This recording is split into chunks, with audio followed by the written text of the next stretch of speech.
bismillahi rahmani rahim alhamdulillahi maliki mahbub almahruf bilkarami waljud ahmaduhu wa ashkuruhu ala ma awlahu min alxayri almamdud wa ashhadu an la ilaha illa allah wahdahu la sharika lahu fi wujud wa ashhadu anna muhammadan abduhu wa rasuluhu sahibul maqami mahmud wal hawli mawrud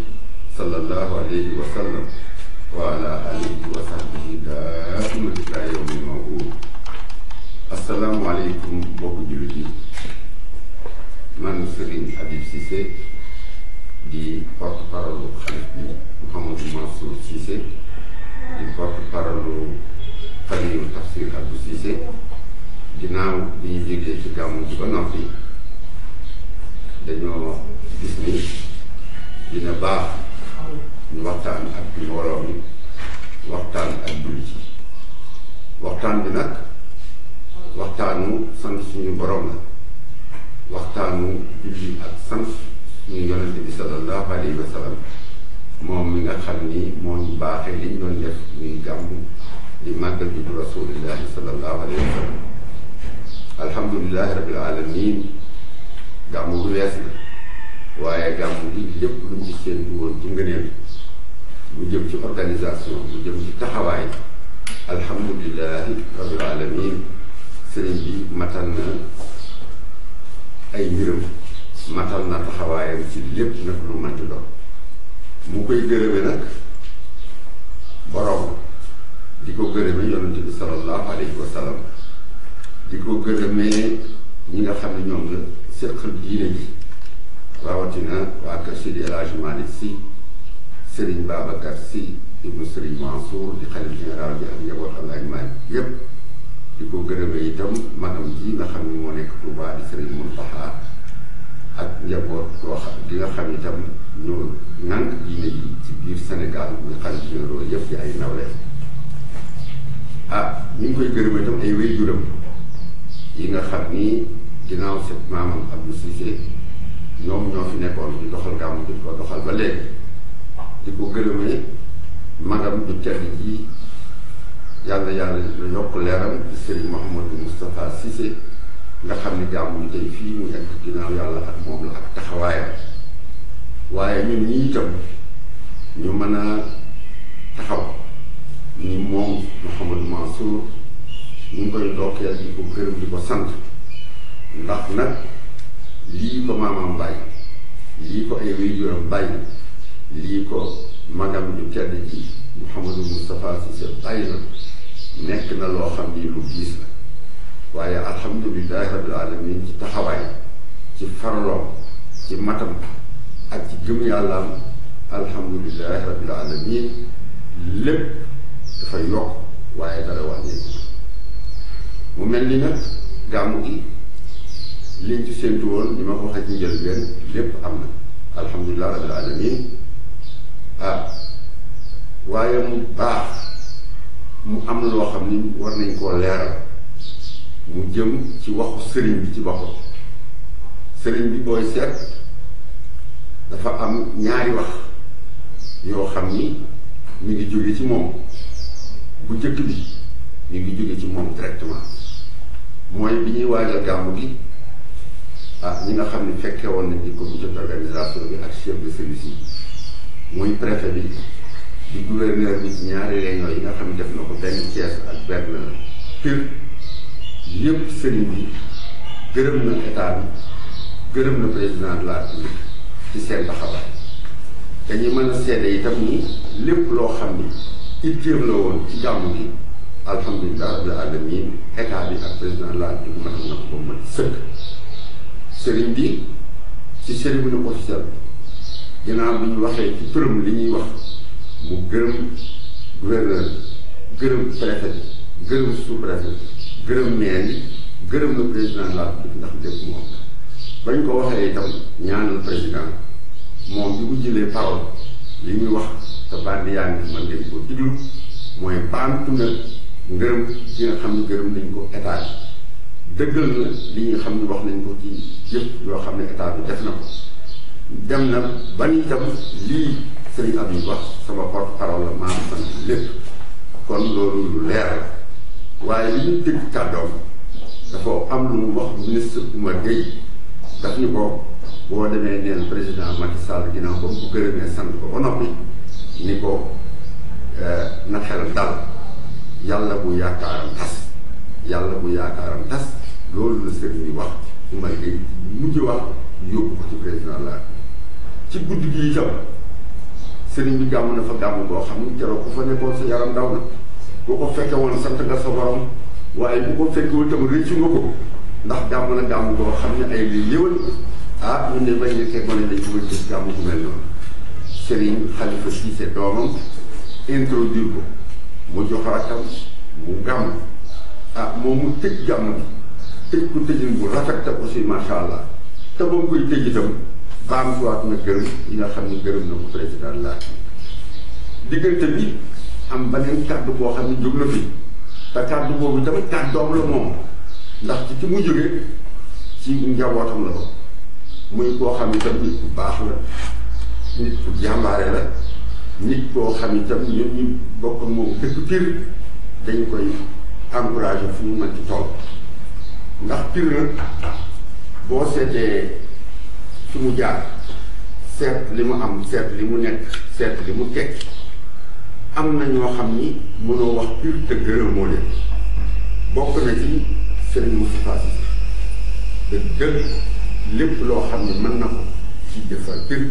def na ko ba ni mu nekk moom Serigne bii itam li nga xam ni moom la wax boo ko fi suñu borom tegee mooy lii sama mag tedd ji daan wax ak daan def pour Pire moom laa jiital sama priorité xalifa mooy defar Pire mooy moderniser Pire keneen ki nga xam itam booy wax Pire mënoo ko bañ a tudd mooy Serigne Mboup di maire Pire yàlla def muy bokk ci ñun ba pare xaaj lool macha allah am yar am teggin boole ci dem nag bëgg dëkk bi te am ay projet yoo xam ni ficelé na ko ba noppi ba am financement yi ba noppi liggéey rek te ci def mu jëm ci Pire waaye ñooñu boo leen tuddee am na koo xam ni mënoo koo bañ a tudd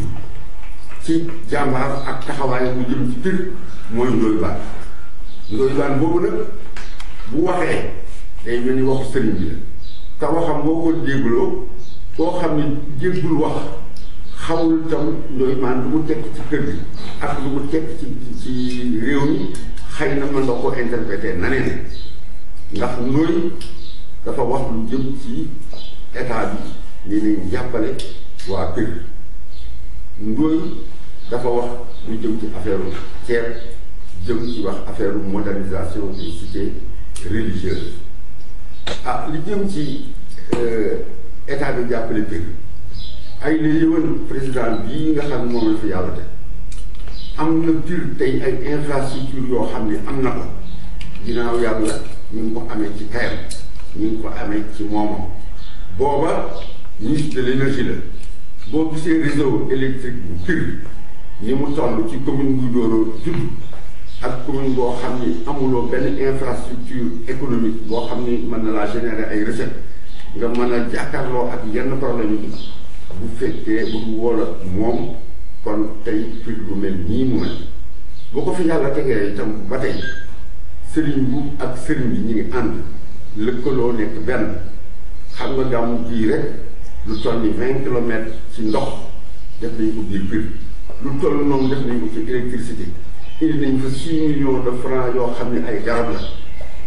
ak laneen ak laneen ak laneen ak laneen ku lim di nga jiw te kenn mënul lim lépp loo xam ne président bi def na ko ci gàmmu Pire li jëm ci cité religieuse yi Ndoye Bane wax na ko wax na dëgg itam waaye dama leen di yëgal ni Ndoye suñu doom waaye itam Ndoye ci communication la nekk ñu ñëpp communication nag ak président ay doom yu bàjjan la lu leen neex ñu waxal ci seen biir bokkul ak man bokkul ak ma dem moom xër gi mu xër ci Pire ak jàpp gi mu jàpp Pire ku ko xam Pire nga ko xamee lu mu am Pire la ko indi moom Ndoye Bane xel boobu ak ñàkk am yenn information yi rek moo tax mu wax loolu waaye programme de modernisation des cités religieuses ñun këru diine yi laajuñu ko président la yàlla teg ci bopp réew mi ci discours am jëkk mu ne fas yéene naa moderniser l'ensemble des cités religieuses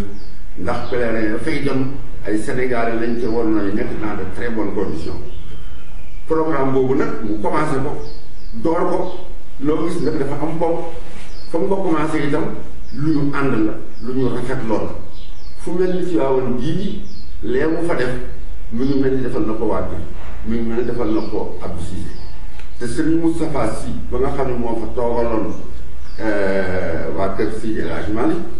dégg ngeen wax ji mu wax jëmale ko ci président bi jëmale ko ci état bi ñaan leen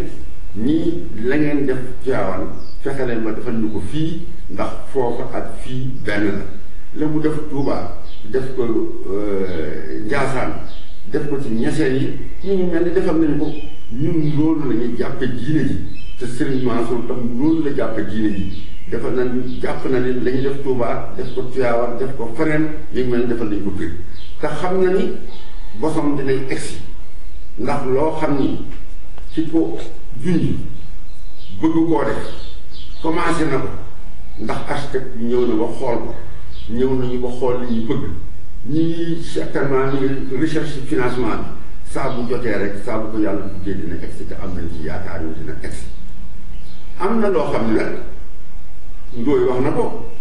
waaye ñun li ñu jàpp mooy waxoon ak président li ñu jàpp mooy ñun ñii la bëgg a waxal ndax sëriñ bu amul oto ay lay yëwal loolu suñu fat lu mënu nekk photo président waaye ma yëgal leen ni moom ci boppam sëriñ bi suñu borom bàyyiwu ko barke maamam bàyyiwu ko lu ëpp oto am na ko ndax yàlla def na ñu ngi ci diine ji ñu ngi ci daara yi waaye itam dafay liggéey entrepreneur la yori ay chantier yu mag di employé ay nit yu mag oto ba mu ko amee indi ko fi booba wàññi wala boobu liggéey dañ koy seetaan te boobaa lekk dakkul bu fekkee itam amu ko waaye am na doom bi ko mën a jëndal bu ko doomam jëndul am na rakk bi ko mën a jëndal bu ko rakkam jëndul am na jarbaat bi ko mën a jëndal bu fekkee ni xam nag ñoo ñëpp nag yaafus nañu ba amuñu ko waaye nag am na ay taalibe yoo xam ni mën nañoo cotiser comme doy baan jëndal ko kon loolu du wax boo xam ni président ko moom ñun li ñuy jàpp mooy ñoo ko moom mbirum ceeb bi tam daal di noonu kuy gàmm am nga sa lépp te gàmm gi yàgg nañ koy def 116e fois bi ngi ñu koy def waaye boo jëlee 116 bi xanaa 50 wala 30 sax la ci état bi teg loxoom waaye état daaw ci teg loxoom waaye këriwul ñu koy gàmm te ñu ngi nii loolu muy junj xam naa ni moom dinañu indil problème ndax ñi nga xam ne sant nañu Touré ak ñu sant Camara ak ñi nga xam ni tubaarkalla ceeb rek la ñu bëgg waaye ba ñu dikkee xam nañ ni loolu bu fekkee nee nañ leen ñëw fi dem mel na ni ñëw na fi waaw kon wax la joo xam ni li ñu jàpp rek mooy waxi xër la ci dëgg waaye ñu ngi koy jaajëfal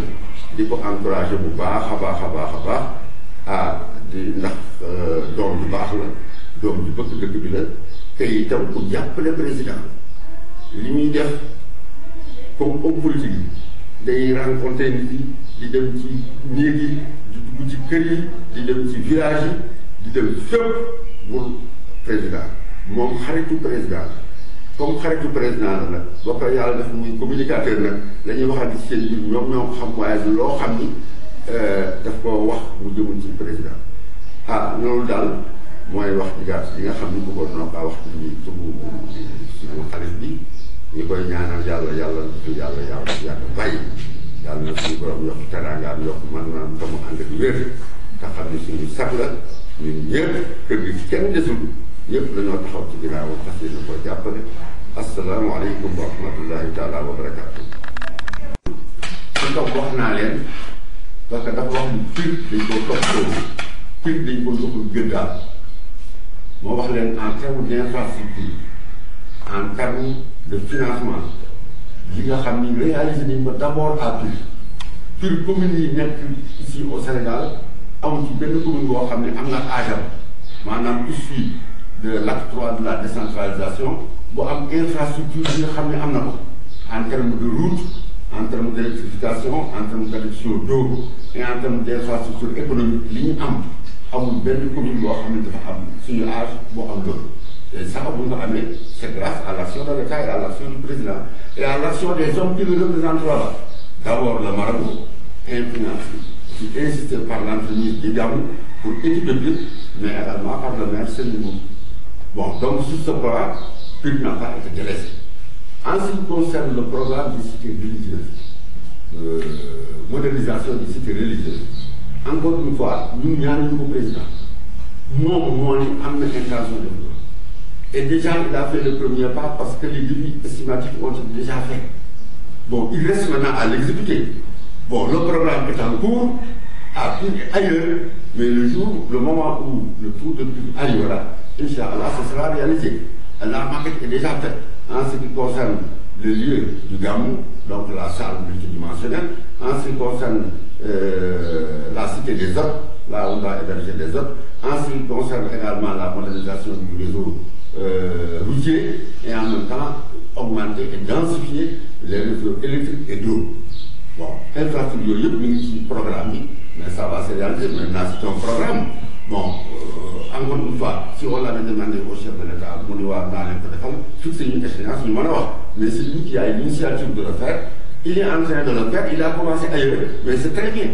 Bon, mais tu ne peux pas dire aujourd'hui dans may defal tey, parce que comment il va le faire aussi, nous ça nous ne le maîtrisons pas. Je crois que par respect, nous ne pouvons pas dire que le président a délaissé. En ce qui concerne le riz, je suis très clair également.